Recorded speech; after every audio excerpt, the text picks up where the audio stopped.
নমস্কাৰ বন্ধুসকল, আজি আপোনালোকক দেখুৱাবলৈ লৈছোঁ গুৱাহাটীৰ পাণবজাৰত অৱস্থিত কটন কলেজৰ নিচেই ওচৰতে থকা নেহেৰু পাৰ্কখনলৈ। এই পাৰ্কখন কেতিয়া আৰু কেনেকৈ হৈছিল আপোনালোকে জানেনে বাৰু?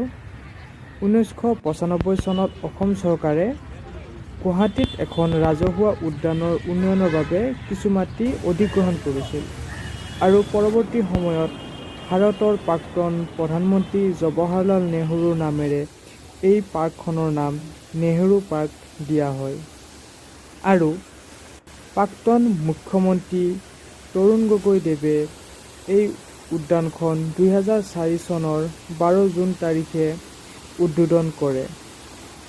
ইয়াত কণমানি শিশুসকলৰ খেলিবৰ কাৰণেও বহুতো পৰ্যাপ্ত পৰিমাণৰ খেলৰ সা সামগ্ৰী ইয়াত উপলব্ধ আছে। গতিকে আপোনালোকে ইভিনিং টাইমত ইয়াত আহি কিছু সময় অতিবাহিত কৰিবৰ কাৰণে বহুতেই ভাল লগা ইয়াত। গতিকে আপোনালোক ইয়াতে আহিব বুলি মই আশা কৰিলোঁ। ধন্যবাদ।